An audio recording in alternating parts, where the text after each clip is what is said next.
Continuando, não exatamente do ponto que paramos no último vídeo, mas este é o último, pelo menos este é o último dessa minissérie, graças a Deus. Mas, enfim, agora vai ser só realmente a ilustração. Eu fiz um pequeno modelinho de como eu gostaria que fosse o cenário, mas eu acabei não gravando essa parte. Mas eu vou botar aí na tela o que eu fiz. Foi só realmente uma organização, mais ou menos de como eu acharia que ficaria legal e também pra saber se iria funcionar. Eu usei algumas referências de teatro e tal. Eu queria muito um cenário meio onírico. Acho que é onírico que fala. Ainda mais pra combinar, assim, com a paleta de cores dos personagens. Obviamente que teve que ter um pouquinho de destaque também, senão eles iam sumir ali naquele meio. E dessa vez eu não fiz muitos cortes, na verdade eu praticamente não fiz corte nenhum. Eu só acelerei os timelapse que eu gravei. Porque eu gostaria de ter aqui registrado como eu realmente desenho. Eu tava assistindo os outros timelapses que eu gravei e tudo mais, eu já tinha cortado, né? E nossa, parece muito que eu tenho certeza do que eu tô fazendo. E não é exatamente assim, tipo, eu sei que eu tô fazendo, mas tem muito apagar e desenhar, apagar e desenhar, apagar e desenhar. Isso fica meio chato no vídeo às vezes, mas eu acho legal ver isso de vez em quando. Então dessa vez eu decidi deixar. Nossa, eu estou morrendo de sono. Eu dormi mal e é de manhã e eu não funciono de manhã, mas eu só tenho esse horário pra terminar isso. Ai, meu Deus. Essa semana foi meio ocupadinha. E o pior é que na próxima semana. Na próxima semana? Não, na outra. Na outra eu tenho prova. Eu tenho prova da pós-graduação. Então, é. Não vai ser agora que eu vou descansar. Mas de boa, isso daqui é tranquilo. Eu gostei muito de fazer essa ilustração, ela foi feita de certa forma em tempo recorde. Eu gostaria de ter tido mais tempo pra dedicar nela e tal, mas eu acho que no geral deu tudo certo. Eu tive que simplificar algumas partes, senão também ia ser impossível de entregar isso daqui a tempo. E eu estipulei um prazo pra mim, então eu tinha que cumprir esse prazo. Não, nossa, teve algumas partes que eu tive que realmente. Meu Deus do céu, ter muita paciência, porque não ficava bom de jeito nenhum. Eu acho que o braço dele,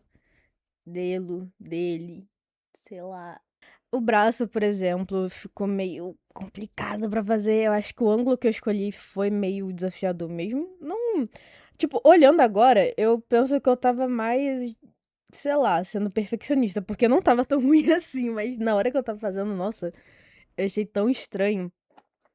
Tem isso também, apesar de eu ter feito algumas pausas durante essa produção aí, foi feito durante acho que 2 ou 3 dias, então deu pra dividir até que bem, pra eu conseguir fazer as coisas sem cansar tanto, mas mesmo assim parece que minha vista já tava viciada. Aí não tava conseguindo ver a diferença do que eu tava fazendo. Isso acontece às vezes, tanto que é muito bom você fazer pausas de vez em quando enquanto você tá desenhando, é uma coisa que faz muito bem pros olhos, tanto pra coluna. Boa parte dos problemas de. Pelo menos pelo que eu saiba, não sou médico, né? Mas enfim, pelo que eu percebo e pelo que eu já pesquisei assim, de forma rasa, boas parte dos problemas, assim, de coluna não é necessariamente apenas pela postura, sabe? Você não precisa ter uma postura impecável, mas você tem que levantar, tá ligado? O maior problema é você ficar na mesma posição por muito tempo. Então, assim, de 20 em 20 minutos você levanta pra beber uma água, sabe? Já ajuda muito, assim. Tanto que acho que depois que eu comecei a fazer isso, eu nunca mais senti dores, assim, forte na lombar, que eu sentia muito quando eu era mais novo.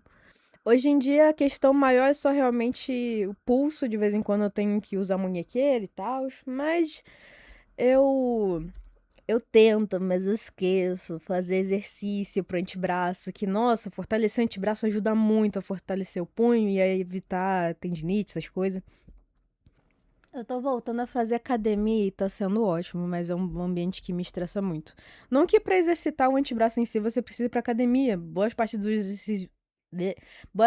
exercícios de antebraço que eu fazia, que eu faço até mesmo, dá pra fazer em casa, de boa, sabe? Mas se você tiver aqueles negocinho de apertar. Eu não sei o nome daquilo, mas é um negócio que você usa pra apertar e você tem que fazer força. Então aquilo dele você faz umas 3 séries de 10. Aí já tá legal. Você já exercitou ali pra semana. E, nossa, isso ajuda muito, muito. Uma coisa também, eu tentei, tá? Eu tentei não ficar flipando toda hora o desenho, mas não teve jeito. Eu tô muito acostumado. Eu até tava pensando sobre isso. Provavelmente os próximos timelapse eu vou gravar em tela separada, com uma janela separada, espelhado o desenho. Que aí não vai ficar flipando. O chato é que não vai dar pra ver o mouse, sabe? Não vai dar pra ver exatamente eu traçando as coisas e tal, bonitinho. O que eu tô pensando se precisa mesmo ou não. Eu gosto de ver, tipo, eu clicando nas coisas. Eu acho que dá pra entender melhor o que eu tô fazendo. Ainda mais porque, apesar de não aparecer muito bem, dá pra ver que eu tô abrindo janela pra correção de cor, pra correção do tamanho da área ali, do Canva. Eu esqueci o nome. Enfim, sobre a parte de render. Eu fiz um render até que bem simples, pelo menos eu considero, porque eu não fiquei ali refinando muito, eu só fiz a base ali primeiro, com um pouco de luz e sombra, e depois eu juntei tudo e comecei a rabiscar por cima. A propósito, eu tenho muito isso, eu não gosto de trabalhar com muitas camadas, pelo contrário, normalmente eu trabalho com, tipo, uma camada a partir de certo momento do desenho, porque senão fica muito difícil de fazer as transições que eu gosto. Então, para esse tipo de acabamento, eu costumo fazer dessa maneira. Já me chamaram de maluco por isso de algumas vezes. O pessoal não aceita muito bem quando você não é do tipo que usa 300 camadas.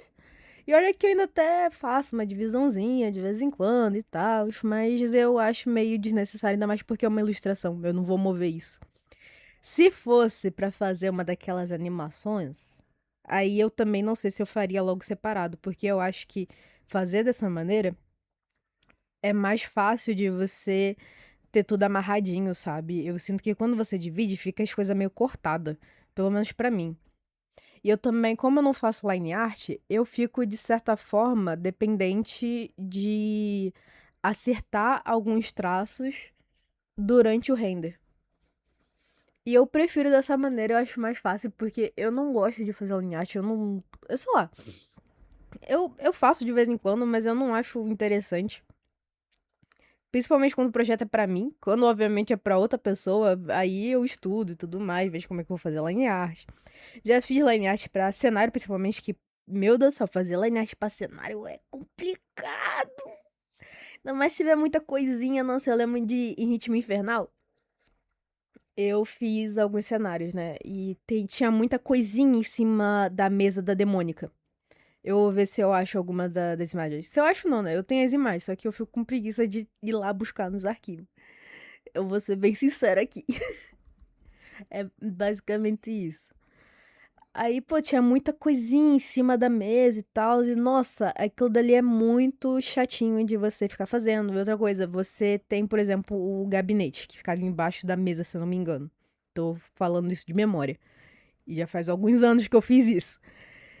Nossa, aí você vai ver, eu tenho um chat muito solto. Aí você pegou a parte da linha errada, aí não bate no final, não bate, aí você tem que refazer. Aí, nossa, ainda fazer esses formatos que são mais exatos, que são tipo, quadrados, sabe? Acho que cubo, quadrados e cubos, eu acho que, nossa, é uma das coisas mais complicadas de fazer. E o pior é que é muito útil, tanto que no início do desenho dá pra ver que eu uso um cubo pra fazer a cabeça dos personagens, porque é muito mais simples de você acertar o ângulo da cabeça se você colocar dentro de um cubo, porque ali você consegue ver a direção de todas as faces. E você ter a direção de todas as faces num desenho que tem um mínimo de perspectiva, não precisa ter, nossa, uma perspectiva super coisa, sei lá o quê, mas simplesmente pra você conseguir acertar o formato das coisas ali tridimensionais, sabe? Nossa, é uma das formas mais úteis e é uma das formas mais complicadas de você aprender a fazer direito, sabe? Porque, todo mundo acha que não, eu sei fazer um cubo, com certeza, eu fazia isso na escola. Meu irmão, tu não sabe. Tu não sabe, acredita, confia em mim, tu não sabe. Uma das primeiras coisas que eu fiz, assim, quando eu tava aprendendo cenário, né, no caso perspectiva, foi desenhar cubos a rodo, assim. Fazia aquele exercíciozinho de colocar a linha do horizonte, ponto de fuga, ia desenhar um monte de cubo aí depois, e dentro desses cubos eu colocava alguma coisa, ou às vezes só ficava por aí mesmo. E assim, quando você tá fazendo esse tipo de exercício, até que é tranquilo, ainda mais porque nesse início você pode usar régua e tudo mais pra poder ficar mais tranquilo de fazer essa parte ali pra você entender, porque uma dessas coisas também é que esse tipo de exercício não é só pra você aprender a fazer certo, mas é pra você entender a lógica do desenho. Então, você começa a não precisar fazer todas aquelas linhas depois. Você começa a ver padrões e o seu cérebro vai guardando esses padrões e você começa a aplicar isso sem necessariamente fazer todo aquele rascunho que você fez no estudo e tal. É muito útil esse tipo de estudo e é um estudo simples de fazer. A única coisa é que é um estudo monótono. Eu fazia muito isso quando eu tava, acho que no início da faculdade, um pouco antes de entrar na faculdade, se eu não me engano, não lembro agora. E depois eu parei. Aí eu só pego assim bem de vez em quando pra fazer. Às vezes eu não faço exatamente esse tipo de estudo, eu já vou pra outra fase, sabe? Então, por exemplo, eu faço uma caixa, um cubozinho ali e eu insiro um objeto dentro e eu tento fazer ele mais correto possível com a perspectiva, sem traçar tantas linhas e tal, e depois eu traço essas linhas ou vice-versa pra ver se eu tô conseguindo ter uma percepção mais alinhada com a realidade. E eu gosto muito de fazer esses exercícios no papel. Dá pra fazer no digital, não é um problema fazer no digital, mas eu sinto que no papel é mais interessante. Tanto pela questão de não ficar dando zoom, de não ficar usando o modo de camadas, então mexendo na opacidade e tal, quanto outras coisas também, a própria textura de lápis, papel, eu acho mais legal fazer no papel. Eu sinto que o estudo rende mais, sabe? E uma coisa complementa muito a outra, pra ser bem sincero. Então, muitas das coisas que eu aplico aí de pintura são coisas que eu aprendi pintando com acrílico em tela. No final, eu coloquei essas plantinhas, esses detalhes que eu tinha visto numa referência. Eu não sei se eu gostei tanto, sabe? Ficou bastante informação na tela, mas eu acho que deu um complemento legal. Mas basicamente é isso. Esse é o último episódio dessa pequena minissérie aí de 3 episódiozinhos. E na próxima semana, eu não tenho certeza se já vou trazer o próximo projeto ou se vai ser um vídeo mais simples, só pra não perder o costume, porque realmente esse mês tá sendo meio complicado e daqui pra frente eu acho que eu vou ter mais coisa pra fazer. Então, ainda tô vendo como é que eu vou levar isso aqui. Mas é isso. Até a próxima semana. Espero eu, pelo menos.